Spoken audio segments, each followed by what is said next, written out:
Okay. Today we are going to look into the implications of being a brother of Christ. तो आज हम देखेंगे कि हम जो परमेश्वर यीशु मसीह के भाई है उसका असर क्या है, उसका प्रभाव क्या है हमारे जीवन में। Okay. And so, I want you to come with me to Hebrews chapter 2, verse 10 and 11. तो मैं चाहूंगा कि आप मेरे साथ आए इब्रानियों का दूसरा अध्याय और 10वां और 11वां वचन। Hebrews chapter 2, verse 10 and 11. इब्रानियों का दूसरा अध्याय 10वां और 11वां वचन। In bringing many sons to glory, it was fitting that God, for whom and through whom everything exists, should make the author of his salvation perfect through suffering. Both the one who make men holy and those who are made holy are of the same family. So Jesus is not ashamed to call them brothers. इब्रानियों का दूसरा अध्याय 10वां 11वां वचन में लिखा है, क्योंकि जिसके लिए सब कुछ है और जिसके द्वारा सब कुछ है, उसे यही अच्छा लगा कि जब वह बहुत से पुत्र को महिमा में पहुंचाए तो उनके उद्धार के कर्ता को दुख उठाने के द्वारा सिद्ध करे, क्योंकि पवित्र करने वाला और जो पवित्र किया जाते हैं सब एक ही मूल से है, इसी कारण वह उन्हें भाई कहने से नहीं लज्जाता। Let's pray. आइए हम प्रार्थना करें। Father God, we want to thank you for your word. परमेश्वर पिता, धन्यवाद आपके वचन के लिए प्रभु। Your word is the lamp to our feet. आपका वचन जो है हमारे पैरों के लिए ज्योति है प्रभु As परमेश्वर। we look to the word, Lord, teach us. प्रभु जैसे हम आपके वचन की ओर देखते हैं प्रभु, आप हमें सिखाइए। Holy Spirit, you be in charge. पवित्र आत्मा आप इस समय का नियंत्रण लीजिए। In Jesus' name we pray. यीशु मसीह के नाम में हम प्रार्थना करते हैं। Amen. Amen. The book of Hebrews, the writer, basically writing to second and third generation believers. तो इब्रानियों का ये जो पुस्तक है, तो लिखने वाला उन लोगों के लिए, उन मसीहों के लिए या विश्वासी के लिए लिख रहे हैं जो दूसरे और तीसरी पीढ़ी के मसीह है। Now, many of them were grown cold in their faith. अब क्या हुआ है कि तब तक उनमें से बहुत सारे ठंडे हो गए थे अपने विश्वास में।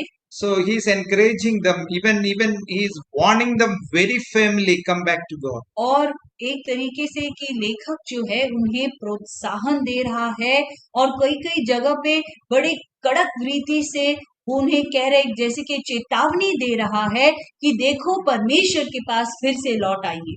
And the portion we read is about and how he's reminding us who we are and to walk in his ways. और जो भाग हमने अभी देखा है, वहां पे लेखक जो है हमें याद दिला रहा है कि हम कौन है और हम मसीह में कैसे चल रहे हैं। And the first thing I want to tell you from here, it is you are a brother of Jesus. सबसे पहली बात हमें ये समझना है कि हम यीशु मसीह के भाई हैं।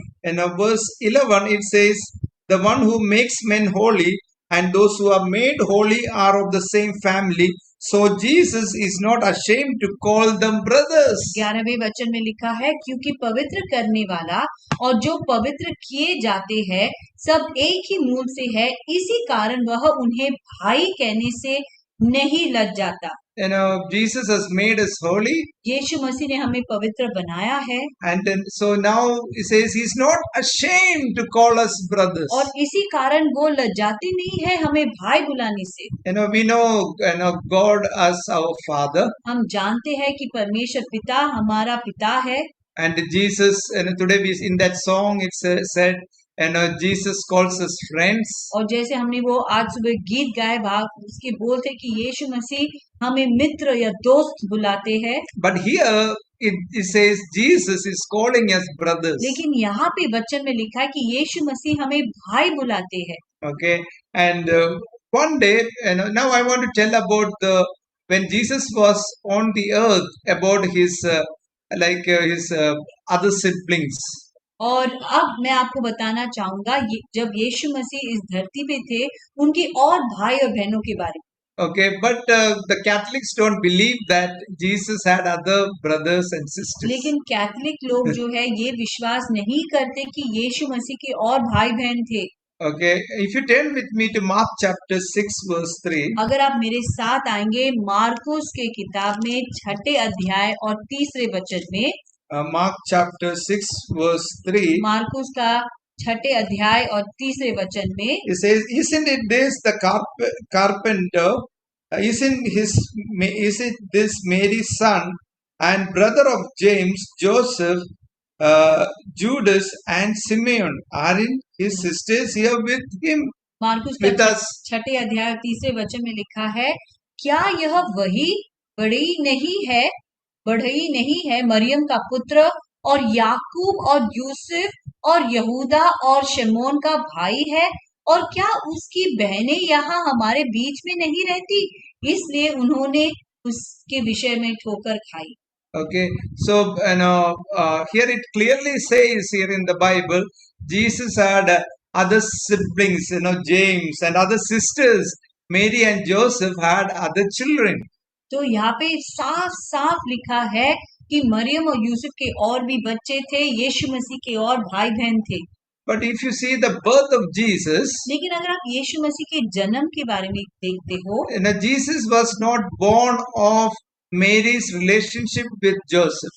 यीशु मसीह यूसुफ और मरियम के रिश्ते से पैदा नहीं हुआ था।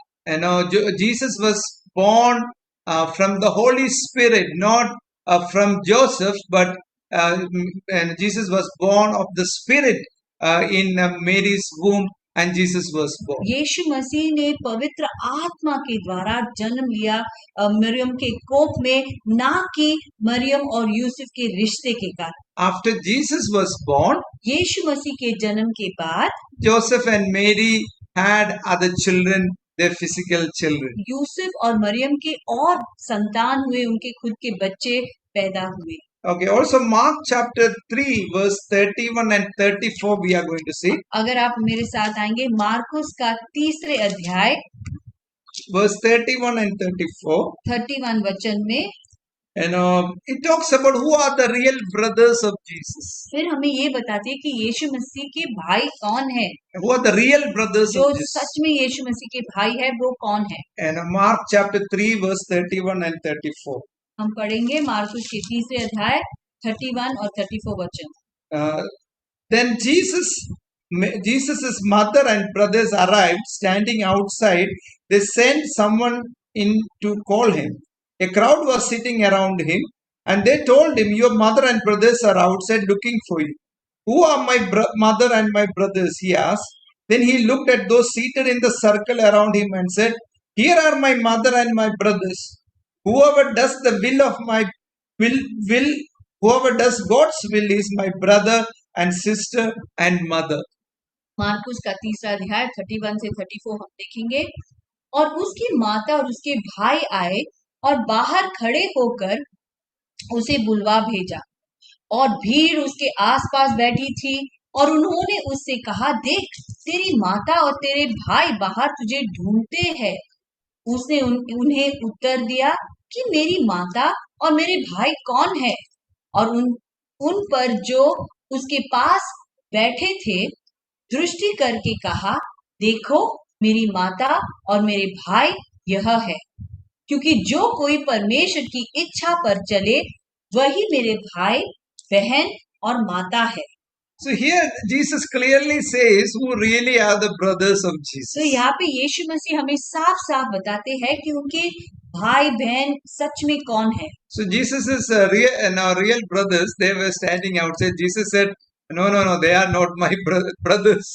यीशु मसीह के खुद के भाई जो है उस कमरे के बाहर खड़े थे, और उन्होंने कहा, नहीं, ये मेरे सच्चे भाई नहीं है। But the people who were sitting with Jesus, who were following Jesus, who were the disciples of Jesus, Jesus said, they are my brothers. लेकिन जो लोग उनके आसपास बैठे थे, जो यीशु मसीह पर विश्वास करते थे, जो परमेश्वर की इच्छा पर चलते थे, यीशु मसीह ने कहा, यही तो मेरे भाई, बहन और माता है।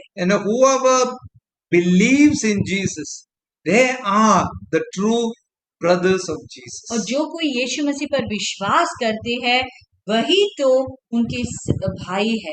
And that is why in verse 11 we will coming back to Hebrews. It says both the one who makes men holy and those who are made holy are of the same family. इसीलिए इब्रानियों का दूसरे अध्याय और 11वें वचन में लिखा है, क्योंकि पवित्र करने वाला और जो पवित्र किए जाते हैं सब एक ही मूल से है, इसी कारण वह उन्हें भाई कहने से नहीं लज जाता।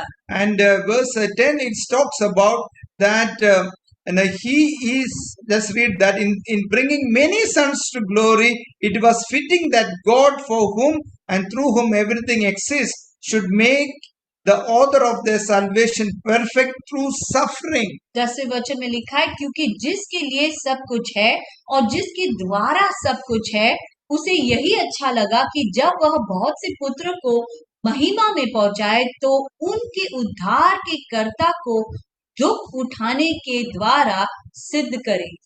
We are made holy by the suffering of Jesus. हमें पवित्र बनाए गए हैं यीशु मसीह के कष्ट या दुख उठाने से। Why you are brothers of Jesus? आप यीशु मसीह के भाई कैसे हो? Because you believed in the suffering of Jesus on the cross. क्योंकि आपने विश्वास किया उस क्रूस के ऊपर जहाँ पे उन्होंने दुख और कष्ट उठाया। If you are here with us in this meeting and till now you are not received Jesus, you are not believed Jesus, that he died on the cross for your sin, today believe and you too can become a brother of Jesus. तो अगर आज आप इस सभा में बैठे हो और आप अभी तक यीशु मसीह के भाई नहीं बने हो, तो आज वो दिन है। यीशु मसीह पर विश्वास करो कि वो आपके पापों के लिए उस क्रूस के ऊपर मरे और आप यीशु मसीह के भाई जरूर बन सकते हो। And verse 11 talks about, it is also about being made holy.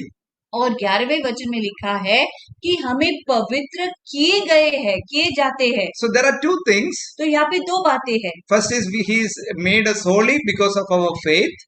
एक है हमारे विश्वास के द्वारा हमें पवित्र किया गया है। And second is we are made holy till our death. और दूसरी बात यह भी है कि हमारे मरने तक हमें पवित्र, दिन ब दिन हम पवित्रता में बढ़ते जाएंगे। Who is doing this? लेकिन ये दोनों कार्य कौन कर रहा है? It is Jesus who is doing both. वो यीशु मसीह ही है।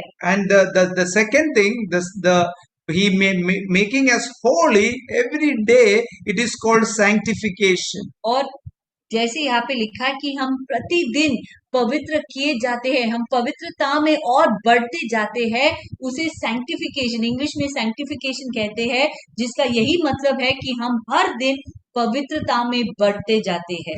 If you read First Thessalonians chapter 5 verse 23, अगर आप मेरे साथ आए पहले तेसलोनिका 5 verse 23, 5वां अध्याय और 23वां वचन। 1 तेसलोनिका 5वां अध्याय 23वां वचन में लिखा है, शांति का परमेश्वर आप ही तुम्हें पूरी रीति से पवित्र करे और तुम्हारी आत्मा और प्राण और देह तुम्हारे प्रभु यीशु मसीह के आने तक पूरे और निर्दोष सुरक्षित रहे। The word here used is pavitra kare. Yeah, Hindi mein it is pavitra kare. English it says that may the God himself, the God of grace, sanctify you through and through. और हिंदी में यहाँ पे लिखा है कि तुम्हें पूरी रीति से पवित्र करे। अंग्रेजी में लिखा है कि परमेश्वर तुम्हें सैंक्टिफाई करे, मतलब पवित्र बनाए।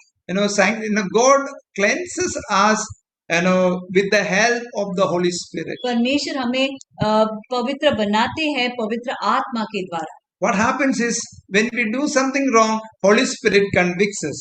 क्या होता है कि जब हम कुछ गलत करते हैं, पाप करते हैं, तो पवित्र आत्मा हमें बताते हैं कि देखो तुमने ये पाप किया, ये गलत है। And then we repent of it. और फिर हम पश्चाताप करते हैं। Ask God to forgive us. और हम मांगते हैं परमेश्वर से कि प्रभु मुझे तू क्षमा कर। This is how God helps us to overcome sin.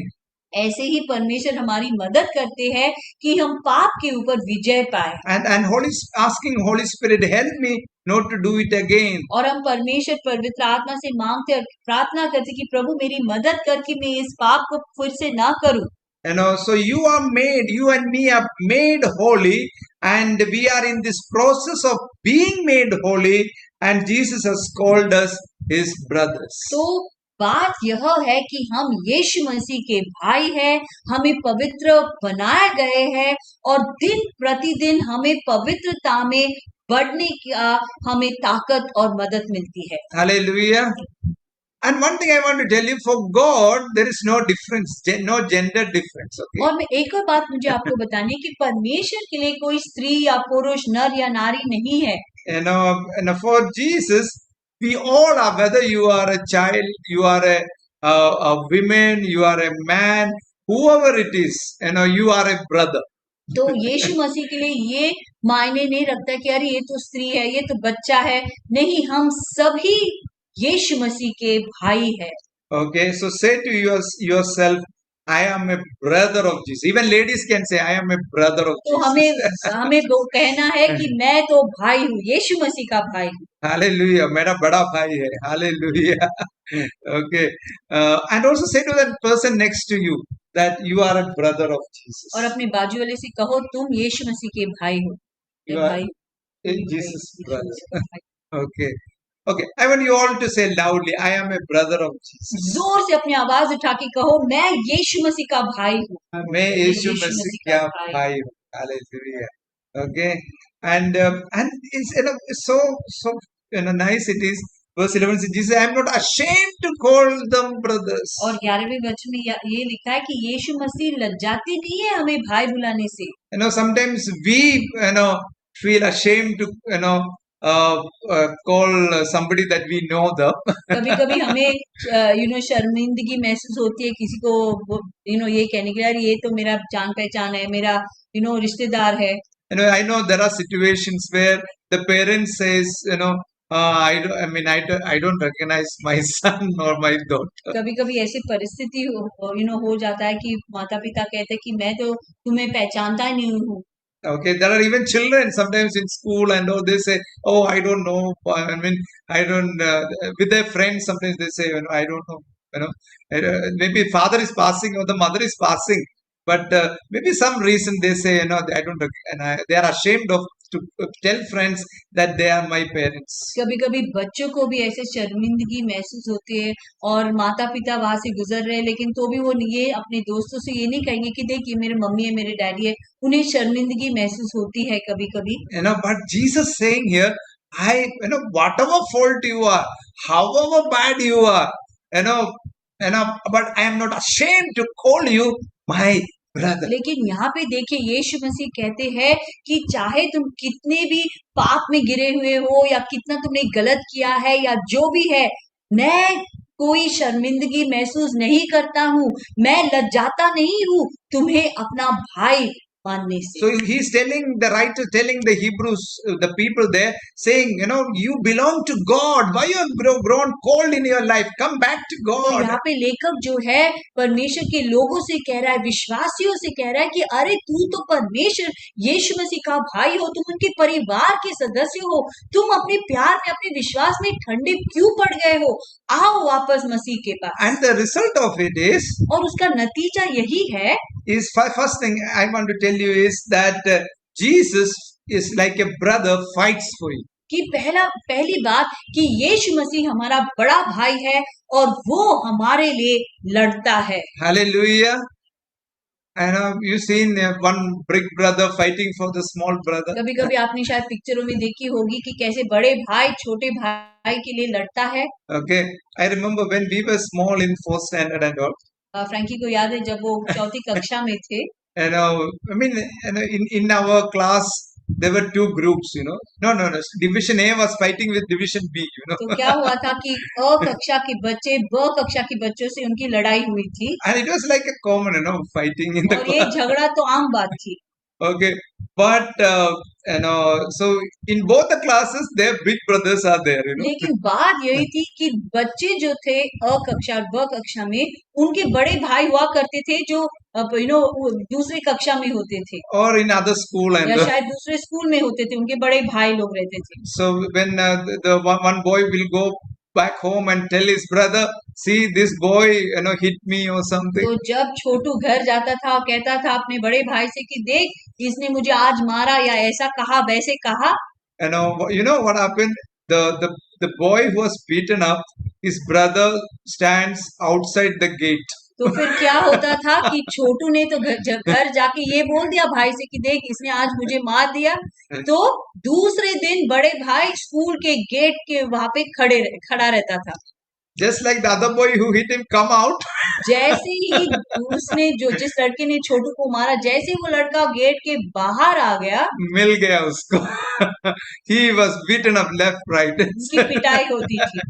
See, this is how God, our big brother, fights for us. ऐसे ही तो यीशु मसीह हमारे लिए लड़ता है। You know, Exodus chapter 14 verse 4. निर्गमन का 14वां अध्याय और 4 वचन में लिखा है।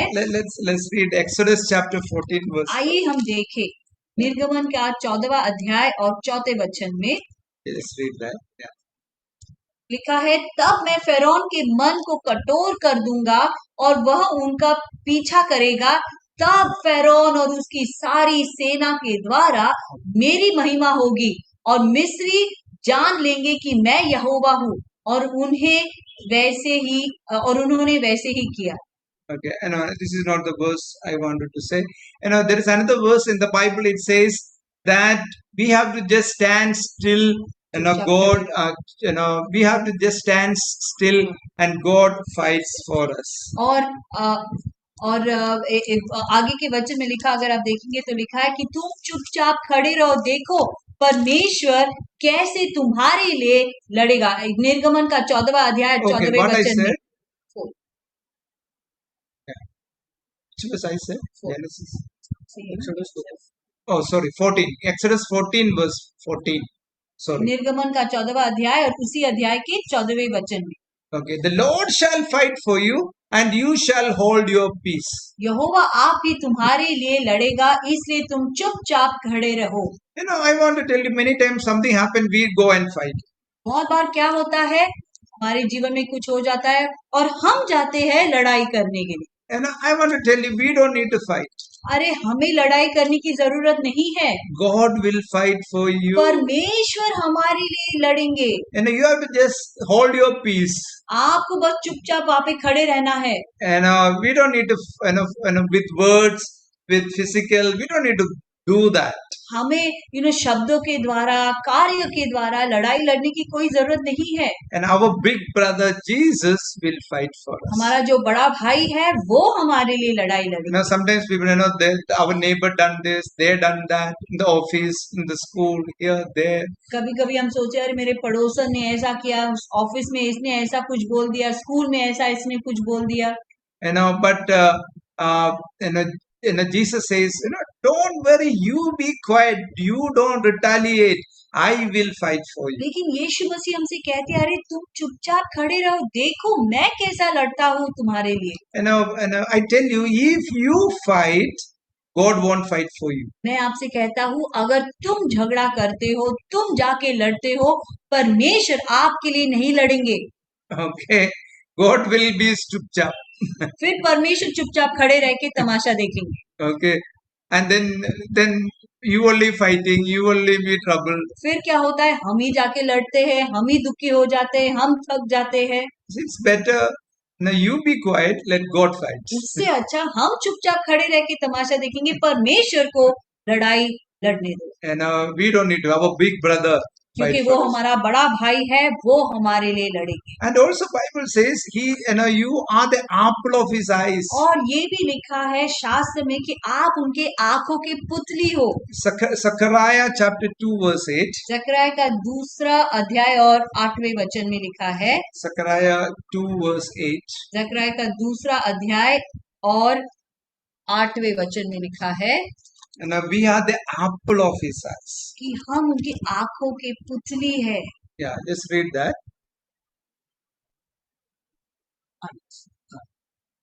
क्योंकि सेनाओं का यहोवा यूं कहता है, उस तेल के प्रकट होने के बाद उसने मुझे उन जातियों के पास भेजा है जो तुम्हें लूटी थी, क्योंकि जो तुमको छूता है वह मेरी आंख की पुतली ही को छूता है। Okay, ये खतरनाक है। Nobody dare to touch us, because if they're touching us, they are touching God. किसी में दम नहीं है हमें छूने की, क्योंकि अगर वो हमें छूता है तो ऐसा ही है कि वो परमेश्वर को छूता है। He is touching the apple of his eyes. यहाँ पे लिखा है कि जो तुमको छूता है वह मेरी आंख की पुतली ही को छूता है। Your eyes, the black, that portion of your eye is the apple of your eye. आपके आंखों में जो काला रंग का जो पुतली है वो आपकी आंखों की पुतली है। That is protected. There is a covering. और उसे Something happens, we close your eyes. और उसे सुरक्षित रखा जाता है। कुछ भी हो जाता है तो हम जल्द से जल्द अपनी आंखों को बंद कर लेते हैं। That is how God protects you and me. वैसे ही परमेश्वर आपको और मुझे सुरक्षित रखते हैं।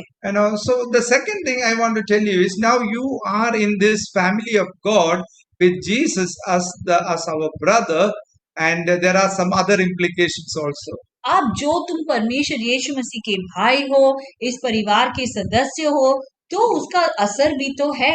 Second thing is, you are in the family of God. क्योंकि आप परमेश्वर के परिवार के सदस्य हो। Ephesians chapter 1 verse 5 says that now you are adopted into his family. इफिसियों का पहला अध्याय 5वें वचन में लिखा है कि अब तुम्हें गोद लिए गए हैं परमेश्वर के परिवार में। Before we were not in this family. पहले तो हम उनके परिवार में नहीं थे। Now we were living our own life. हम अपने जीवन जी रहे थे। We were in, actually, if you say this, we were in the family of evil. सच में अगर आप देखेंगे तो आप दुष्ट के परिवार के सदस्य थे। But when the moment we believed, we are adopted into his family. लेकिन जिस क्षण हमने विश्वास किया यीशु मसीह पर, उसी क्षण हमें गोद लिए जाते हैं या हम ले पालक पुत्र बन जाते हैं। So we are called to live lovingly in this family. तो इस कारण हमें बुलाया गया है कि हम प्रेम के साथ, प्यार के साथ, बाकी सदस्यों के साथ रहे। So now who are your, so in a family there are other brothers, other sisters तो also. एक परिवार में हमें पता है कि दूसरे भाई बहन भी होते हैं। Jesus is the big brother. यीशु मसीह तो बड़ा भाई है। But in a family things happens. लेकिन परिवार में कुछ अनबन हो ही जाती है। Somebody hurt somebody. कोई एक दूसरे को चोट पहुंचाते हैं। So it is important in this family we need to forgive one another. इस कारण इस परिवार में महत्वपूर्ण बात यह है कि हम एक दूसरे को क्षमा करें। So sometimes we don't like somebody said something. कभी कभी किसी ने कुछ कहा और हमें बहुत दुख लगता है। Everyone is not the same. देखिए सभी लोग एक समान नहीं है। Everyone is not going to think like you. सभी लोग आपकी जैसे थोड़ी ना सोचते हैं। Everybody is not going to talk like you. जो जैसे आप बात करते हो सभी लोग वैसे बात नहीं करते हैं। It is important, like in your family there are brothers, sisters. जैसे आपके परिवार में भाई बहन है। How we are in a family. तो हम कैसे रहते हैं एक परिवार में? They like that in the church we are a family. All the believers are a one family. वैसे ही कलीसिया में हम भी एक परिवार है। सभी विश्वासी भाई बहन है, एक ही परिवार के सदस्य है। Not only our church, there are different churches. सिर्फ हमारा कलीसिया ही नहीं, बहुत सारी कलीसियाएं हैं। We all are brothers and sisters. हम सभी भाई बहन हैं। Matthew chapter 7 verse 1 says, do not judge the other person. मत्ती का 7वां अध्याय पहले वचन में लिखा है कि हमें न्याय नहीं करना है एक दूसरे पर। Whoever it is. दोष नहीं लगाना है, चाहे जो कोई भी आपके सामने हो। Sometimes we can be judgmental about other churches. कभी कभी हम न्याय दिखाते, हम दोष लगाते दूसरे कलीसिया के लोगों के ऊपर। Maybe other pastors. शायद दूसरे पासवानों पर, church leaders. कलीसिया के अगुवाओं के ऊपर। No, we are a family. We should not judge other pastors, other churches, our church leaders. नहीं, देखिए हमें ये समझना है कि हम एक परिवार है, हम एक ही परिवार के सदस्य है, इसलिए हमें एक दूसरे पर, चाहे वो पासवान हो, चाहे अगवा रहे या दूसरे सदस्य रहे, हमें उनके ऊपर दोष नहीं लगाना है। We are supposed to forgive and live a cordial life with everyone. हमें एक दूसरे को क्षमा करना है और एक दूसरे के साथ शांति पूर्वक जीना है। Okay, and Bible also says in the family we should not gossip about somebody. और एक दूसरे के बारे में बुरा नहीं करना है, निंदा नहीं करना एक दूसरे की। Okay, we all have a habit of oh, talking about somebody. हम सबको ये आदत है एक दूसरे के बारे में कुछ ना कुछ बोलना, And the Bible strong words against such things. और शास्त्र बड़ी कठोरता से हमें कहते हैं कि हमें नहीं करना है ये सब। In James chapter 4 verse 11 and 12. याकूब का 4 अध्याय और 11वें और 12वें वचन में लिखा है, James chapter 4. आइए हम पढ़े। याकूब का 4 अध्याय और 11वां वचन में लिखा है, 11 and 12. हे भाइयों, एक दूसरे की बदनामी न करो। जो अपने भाई की बदनामी करता है या भाई पर दोष लगाता है, वह व्यवस्था की बदनामी करता है और व्यवस्था पर दोष लगाता है। तो तू व्यवस्था पर चलने वाला नहीं, पर उस पर हाकिम ठहराया। व्यवस्था देने वाला और हाकिम तो एक ही है, जिससे बचाने और नाश करने का सामर्थ है। तू कौन है जो अपने पड़ोसी पर दोष लगाता है? So Bible says we should not speak anything bad about any other person, and especially gossiping about a person in the church or any other church or any other leaders. तो यहाँ पे शास्त्र हमें साफ साफ बताती है कि हमें एक दूसरे के बारे में गलत बात नहीं करनी है, दोष नहीं लगाना है, बदनामी नहीं करना है एक दूसरे के, चाहे वो आपकी कलीसिया के हो या दूसरे कलीसिया के हो या दूसरे पासवान हो। And the last thing I want to tell you, और आखिरी बात, and other believers are also brothers of Jesus. दूसरे विश्वासी जो है वे भी यीशु मसीह के भाई है। Many times forget that. हम बहुत बार ये भूल जाते हैं। I am a brother. Okay, हाँ, good, ये nice. तो हम बराबर याद रखते कि मैं तो भाई हूँ यीशु का। What about others? लेकिन दूसरों का क्या? And they are also brothers of Jesus. वो भी परमेश्वर यीशु मसीह के भाई है। Suppose if I say something bad about Ravindra, सोचो फ्रैंकी ने रविंद्र भाई के खिलाफ कुछ बदनामी की, कुछ बुरा कहा। I am sorry for catching Ravindra. क्षमा कीजिए रविंद्र भाई। Okay, so if I am doing something bad to him, सोचो फ्रैंकी कुछ गलत कर रहा है, God चुपचाप रहेगा? क्या परमेश्वर चुपचाप बैठे रहेंगे वहाँ पे? अरे Ravindra is God's child. Jesus is brother. Ravindra भी तो परमेश्वर का बच्चा है, वो भी यीशु मसीह का भाई है। तो whom Jesus will fight against? अब समस्या यह है कि यीशु मसीह किसके खिलाफ लड़ेगा? Jesus will fight against Frankie. यीशु मसीह जो है फ्रैंकी के खिलाफ लड़ेगा। Because I am fighting against Ravindra. क्योंकि फ्रैंकी रविंद्र के खिलाफ लड़ रहा है। Because he also a brother of Jesus. क्योंकि रविंद्र भाई भी यीशु मसीह के भाई हैं। Okay, so never forget this. कभी भी ये बात को नहीं भूलना है आपको। Okay, you are fighting against any believer, you are fighting against Jesus. अगर आप किसी भी विश्वासी के खिलाफ लड़ाई कर रहे हो, उसे भला बुरा कह रहे हो, ये याद रखो कि आप सच में यीशु मसीह के खिलाफ लड़ाई कर रहे हो। Suppose Caleb is fighting against Adrian. सोचो केलेब जो है एड्रियन से झगड़ा कर रहा है। Okay, sorry, Caleb. Okay,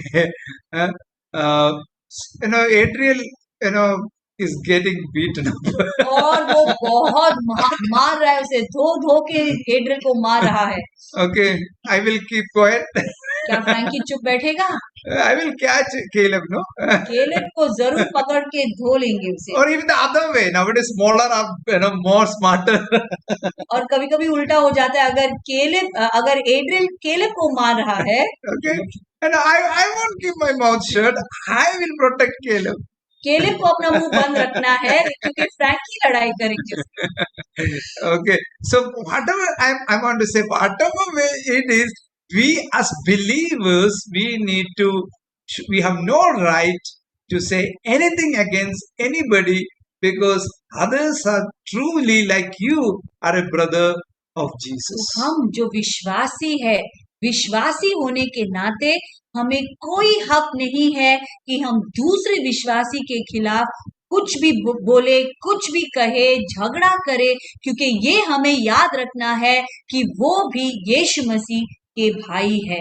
there is every chance God coming and disciplining us if we are doing the same और to अगर हम others. ऐसे करेंगे तो यीशु मसीह हमारे जीवन में अनुशासन जरूर ले आएंगे, Because they are also precious in His eyes. क्योंकि वे लोग भी उनके नजरों में बहुमूल्य है। They are also the apple of His eyes. वे भी उनके आंखों की पुतली तो है। So in conclusion, I want to tell you, अंत में मैं कहना चाहूंगा, you are a brother of Christ through your faith in Jesus, तुम यीशु मसीह के भाई हो क्योंकि तुमने यीशु मसीह पर विश्वास किया है, and God will fight for you. We और don't need to fight. परमेश्वर आपके लिए लड़ेंगे, आपको बस चुपचाप खड़े रहना है। You are precious for Him. यीशु परमेश्वर के लिए, यीशु मसीह के लिए आप बहुमूल्य हो। You just stand still, let God do the work. आपको सिर्फ चुपचाप खड़े रहना है, परमेश्वर को कार्य करने दो। Let the big brother protect us. बड़े भाई को काम करने दो, बड़े भाई को सुरक्षा देने दो आपको। He will provide for you. वो आपको सुरक्षित रखेंगे, वो आपकी देख रेख करेंगे, He will care for you. वो आपकी देखभाल करेंगे, He is our big brother. क्योंकि वो हमारा बड़ा भाई है। And also we need to understand that we are in the family of God and we need to relate well with everybody among the believers. और हमें ये भी याद रखना है कि हम परमेश्वर के परिवार के सदस्य हैं और इस कारण हमें सभी से मिलजुल के रिश्ता रखना है। We should not speak or say things against any other believer. हमें कुछ भी गलत बात, बदनामी, कुछ भी गलत चीज एक दूसरे के प्रति नहीं कहना, because they are also brothers of क्योंकि Jesus. वे भी यीशु मसीह के भाई हैं। And God is sanctifying us daily. और ये भी हमें याद रखना है कि परमेश्वर हर दिन हमें पवित्र बना रहे हैं, हम पवित्रता में और बढ़ रहे हैं। And that is how we are brothers of Jesus. और वैसे हम यीशु मसीह के भाई बन जाते हैं। And we are all in one family. और हम सब एक ही परिवार के सदस्य हैं। And Jesus is our big brother. और यीशु मसीह हमारा बड़ा भाई है।